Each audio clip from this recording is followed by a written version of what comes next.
રાજ્યમાં કાળઝાળ ગરમી પડી રહી છે અને આ ગરમી વચ્ચે કારખાનાઓમાં જે લોકો કામ કરી રહ્યા છે એ લોકો માટે જે માલિકો છે ખાસ વ્યવસ્થા કરી રહ્યા છે।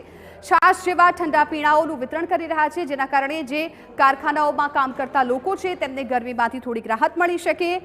ઠંડા પીણા, લીંબુ શરબત અને ઓઆરએસની ફેક્ટરી માલિકો દ્વારા વર્કરો માટે ખાસ વ્યવસ્થા કરવામાં આવી। એટલું જ નહીં, પરંતુ બપોર દરમિયાન કામકાજ બંધ રાખીને શ્રમિકોને આરામ પણ આપવામાં આવી રહ્યો છે। ફેક્ટરીમાં મશીનરીથી વધારે પ્રમાણમાં ગરમી ન થાય તેનું પણ ધ્યાન રાખવામાં આવી રહ્યું છે।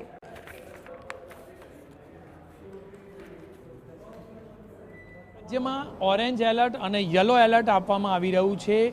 કાળઝાળ ગરમીમાં જે મજૂરો કામ કરતા હોય, ફેક્ટરીમાં કામ કરતા હોય, આવા વ્યક્તિઓ માટે જે વ્યવસ્થા કરવાની વાત કોર્પોરેશન દ્વારા કરવામાં આવી છે, એડવાઇઝરી જાહેર કરવામાં આવી છે કે તમામ ફેક્ટરી તેમજ વર્કરોને લીંબુ શરબત અથવા તો કોઈપણ પ્રકારનો ઠંડા પીણા કે ઓઆરએસનું પાણી આપવાની વ્યવસ્થા જે તે ફેક્ટરી અથવા તો કન્સ્ટ્રક્શન સાઇટ પર જે તે વ્યક્તિ અથવા માલિક દ્વારા કરવામાં આવે તે પ્રકારની એડવાઇઝરી જાહેર કરવામાં આવી છે। આપણી સાથે એક ફેક્ટરીના જે સંચાલક છે તેમની સાથે વાત કરીશું કે આખરે કયા પ્રકારની વ્યવસ્થા તેઓએ કરી છે, કયા પ્રકારની વ્યવસ્થા, કેટલા દિવસ માટે? અમે દર વર્ષે ગરમીમાં આ મજદૂરો અહીંયા કામ કરતા હોય છે, એ લોકોને ઠંડા પીણા, ગ્લુકોઝ પાવડર, લીંબુ પાણી અને દર વખતે એ લોકોને ગરમીમાં રાહત રહે એટલે અમે કાયમ એ લોકોને આપીએ છીએ। અમારે અહીંયા ઓછામાં ઓછા 200 થી 250 વર્કર કામ કરે છે।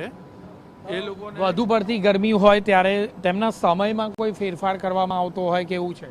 બપોરના ટાઈમે એ લોકોને અમે 12 થી 3 વાગ્યા સુધી બધાને આરામ મળે છે, જમવાનો, કરવાનો, ઠંડા પીણા પીવાનો, એટલે એ લોકોને રાહત રહે ને એ લોકોની ઇમ્યુનિટી બૂસ્ટ રહે ને કામ કરી શકે, એ રીતે એ લોકોને થોડી રાહત આપીએ છીએ।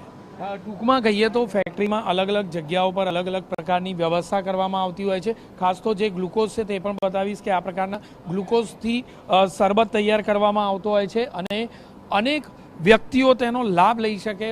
ફેક્ટરી હોય કે પછી ફેક્ટરીની બહાર અન્ય જગ્યાઓ પર કામ કરતા જે લેબર હોય, તમામને આ વ્યવસ્થાનો લાભ મળે તેવા હેતુસર ફેક્ટરીમાં આ પ્રકારની વ્યવસ્થા કરવામાં આવી છે। અન્ય જગ્યાઓ પર આ પ્રકારની વ્યવસ્થા કરવામાં આવે તેવો TV9નો પણ એક હેતુ છે। કોર્પોરેશન પણ આ પ્રકારની એક અપીલ કરી રહ્યું છે।